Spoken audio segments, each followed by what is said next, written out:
pada video sebelumnya kita telah membahas tentang enzim. Nah, sekarang kita akan membahas tentang rangkaian reaksi dalam metabolisme. Jadi, dalam metabolisme itu reaksinya dibagi menjadi dua. Yang pertama itu adalah katabolisme. Terus yang kedua namanya adalah anabolisme.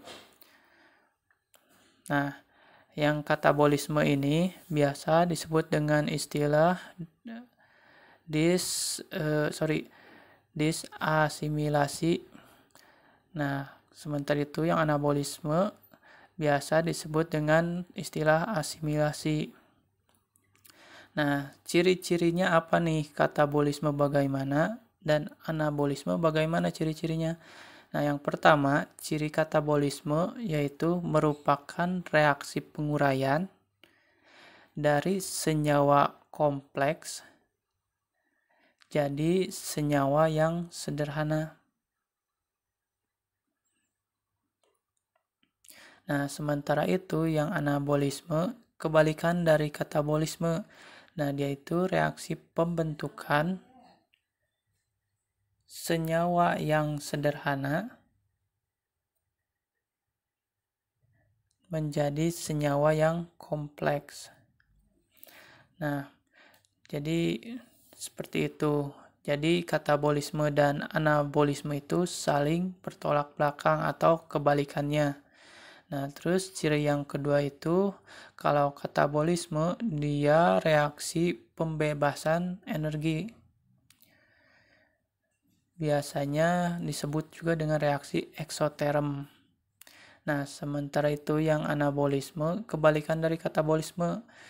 Justru dia adalah reaksi yang membutuhkan energi. Nah, biasanya disebut dengan istilah reaksi endoterm. Nah, contohnya untuk reaksi yang katabolisme adalah respirasi aerob.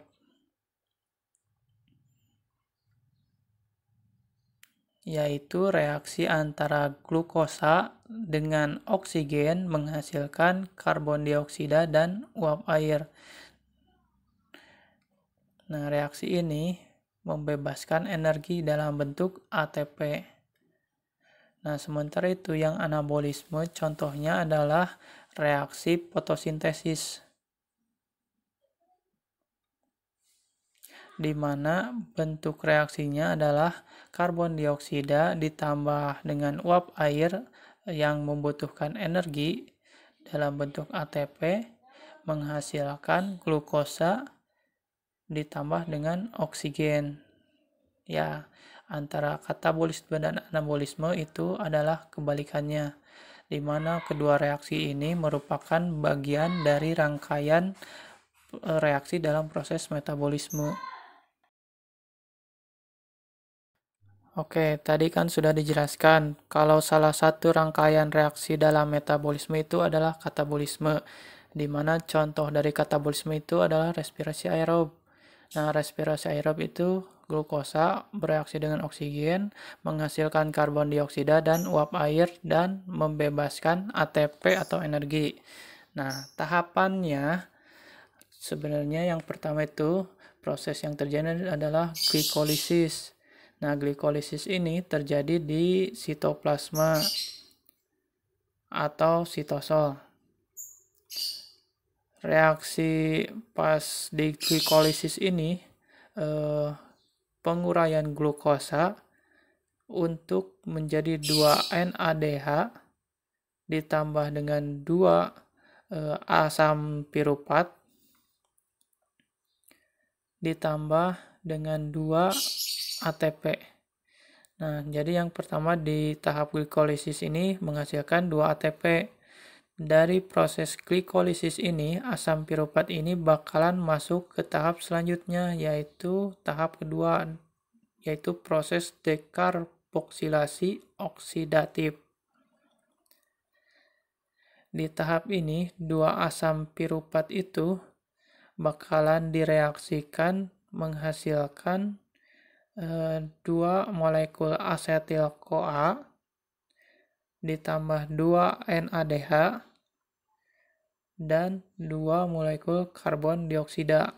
Nah, dekarboksilasi oksidatif ini terjadi di matriks mitokondria.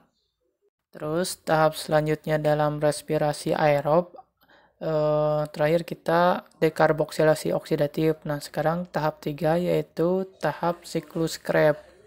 Nah, tahap siklus Krebs ini biasa disebut dengan istilah siklus asam trikarboksilat. Nah, terjadinya di matriks mitokondria. Nah, 2-asetil-CoA yang dihasilkan dari dekarboksilasi oksidatif masuk ke reaksi ini. Terus dia bakal diubah menjadi 6-NADH plus 2-FADH plus 2 karbon dioksida dan 2 ATP. Tahap terakhir dari respirasi aerob namanya yaitu transfer elektron. Pada transfer elektron ini ada oksigen atau O2 yang fungsinya adalah sebagai aseptor dari ion H+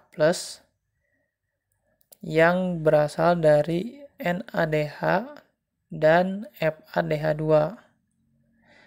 Dalam reaksi ini, 1 NADH itu bakal membebaskan 3 ATP, sementara 1 FADH2 bakal membebaskan 2 ATP. Jadi kalau dihitung-hitung dan ditotal dari seluruh reaksi respirasi aerob, jumlah NADH yang dihasilkan itu 10 NADH, yang dibebaskan itu jadi 30 ATP. Terus jumlah FADH-nya ada 2. FA22 itu 2 kali 2 menjadi 4 ATP. Jadi total yang dihasilkan yaitu 34 ATP. Nah, sementara itu, ion H+ yang diterima oleh oksigen di reaksi transfer elektron ini bakal diubah menjadi uap air. Oke, jadi kalau kita review reaksi respirasi aerob itu kan glukosa ditambah dengan oksigen bakal menghasilkan karbon dioksida, uap air, dan ATP. Nah, yang glukosa ini udah masuk pas tahap glikolisis, yaitu tahap pertama di respirasi aerob. Nah, sementara oksigen itu baru masuk di tahap terakhir respirasi aerob, yaitu pada tahap transfer elektron. Nah, sementara itu hasil reaksinya yaitu karbon dioksida ini dia dihasilkan pada tahap dekarboksilasi oksidatif dan siklus Krebs. Nah, sementara uap air dihasilkan di tahap terakhir yaitu di transfer elektron. Nah, terus yang ATP ini dihasilkan di beberapa tahap. 2 ATP dihasilkan di tahap glikolisis. Terus 2 ATP dihasilkan di tahap siklus Krebs atau siklus asam dekarboksilat. Dan 34 ATP dihasilkan di tahap transfer elektron. Jadi total ATP yang dihasilkan pada proses respirasi aerob ini 2 tambah 2 tambah 34 jadi 38 ATP. Nah, selain yang respirasi aerob, ada juga yang disebut dengan respirasi anaerob. Nah, kalau respirasi aerob itu kan membutuhkan oksigen. Nah, sementara respirasi anaerob dia ini tidak membutuhkan oksigen. Jadi, respirasi anaerob itu disebut dengan fermentasi. Nah, jenis-jenis fermentasi ini ada beberapa. Yang pertama itu ada fermentasi alkohol. Terus yang kedua adalah fermentasi asam asetat atau biasa kita kenal dengan cuka. Dan yang terakhir adalah fermentasi asam laktat. Untuk ciri-ciri dari fermentasi itu sendiri ada beberapa nih. Nah, beberapa ada yang sama dengan respirasi aerob, tapi ada juga yang tidak sama. Nah, yang sama itu yang pertama adalah bahan baku berupa glukosa. Nah, kesamaan yang kedua ini respirasi anaerob ini memiliki tahap glikolisis. Hanya bedanya pada respirasi anaerob hanya sampai tahap glikolisis saja, tidak sampai masuk ke tahap dekarboksilasi oksidatif, siklus Krebs, dan transfer elektron. Jadi respirasi anaerob ini hanya terjadi di sitoplasma saja atau sitosol. Soalnya tadi dia tidak masuk ke tahap dekarboksilasi oksidatif, siklus Krebs, dan transfer elektron ya. Nah, tapi kerugiannya dari respirasi anaerob ini karena dia hanya masuk ke glikolisis saja, jadi energi yang dihasilkannya juga lebih sedikit, yaitu hanya 2 ATP.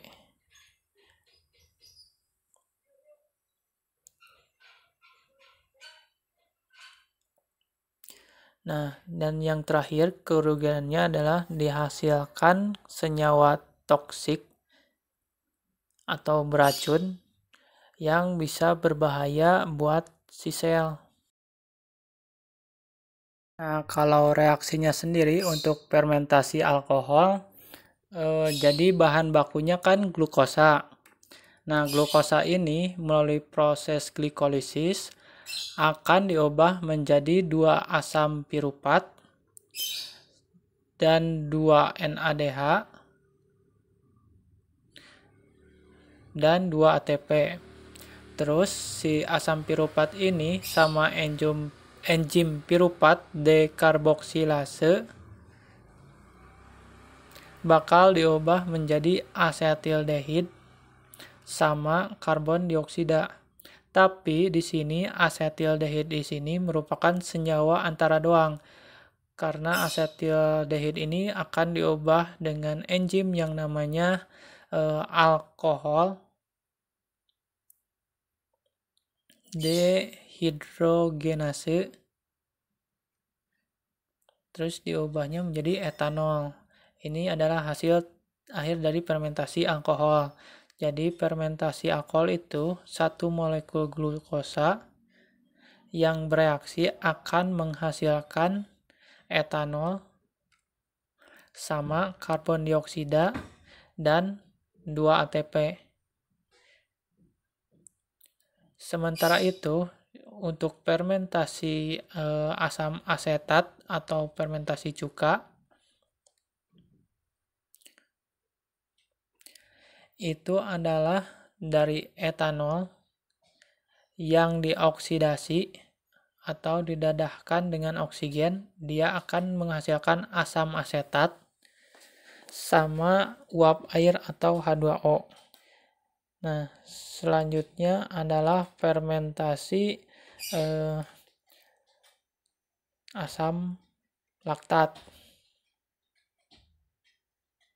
Nah, kalau fermentasi asam laktat ini awalnya sama bahan bakunya yaitu glukosa. Melalui proses glikolisis, dia akan menguraikan menjadi 2 asam piruvat ditambah 2 NADH sama 2 ATP, di mana asam piruvat ini dengan bantuan enzim yang namanya piruvat dehidrogenase